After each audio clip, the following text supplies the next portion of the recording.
Hello all, చూసారు కదా? అన్నీ కూడా ఇంట్లో హెల్ప్ అయ్యే చిన్న చిన్న వస్తువులు వన్ బై వన్ చూపిస్తాను, చూసేయండి. ఏంటిది వెరైటీగా ఉంది అనుకుంటున్నారా? సమ్మర్ వస్తుంది, సో దానికోసమే ఇదండి. అవును, ఇప్పుడు కొబ్బరి బొండం ఉంటుంది కదా, అందులో ఇలా పెట్టి ఇలా రౌండ్గా తిప్పితే మనకి ఇది వచ్చేస్తుంది పైన ఓపెన్ చేసుకోవడానికి. ఇది చాలా స్ట్రాంగ్గా ఉంది, స్టెయిన్లెస్ స్టీల్ అండి. చాలా ఈజీగా దిగుతుంది, ఇదిగో షార్ప్గా ఉంది. మనం ఇలా పైన ఇదిగో హోల్డర్ కూడా ఇచ్చాడు. ఇలా అని ఇలా రౌండ్గా అంటే ముక్కు వచ్చేస్తుంది. మనం కావాలంటే పెద్దగా దీంతో తీసుకుని చక్కగా అందులో ఉన్న ఏంటంటారు కొబ్బరి గుజ్జు ఉంటుంది కదా, అది కూడా తినచ్చు. బాగుంది కదా? సమ్మర్ సీజన్లో చాలా యూజ్ అవుతుందండి. దీంతో పాటు ఇవి కూడా ఇచ్చాడండి, 4 స్ట్రాస్ సెట్ అనమాట. మొత్తం ఆ స్ట్రా క్లీన్ చేసుకోవడానికి బ్రష్.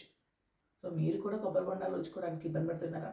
కమా, ఆర్డర్ చేసేయండి, ఈజీ అయిపోతుంది. అంటే ఇలాంటివి 2 ఇయర్స్ నుంచి యూజ్ చేస్తున్నాను. ఇదిగోండి, నా వీడియోస్లో చూసి చాలామంది అడిగారు, ఈ పెయింట్ అయితే పోదండి, మనం వాడుతున్నాక అయితే పోదు. నాకు 2 ఇయర్స్ అయ్యాక ఇప్పుడు స్టీల్ దాంతో వాష్ చేస్తాం కదా, దీని మీద స్టెయిన్స్ ఉంటే అప్పుడు కొద్దిగా పోవడం స్టార్ట్ అయింది. సో మీరు కూడా ఇవి షాప్ చేయాలనుకున్నారా? Comment for link.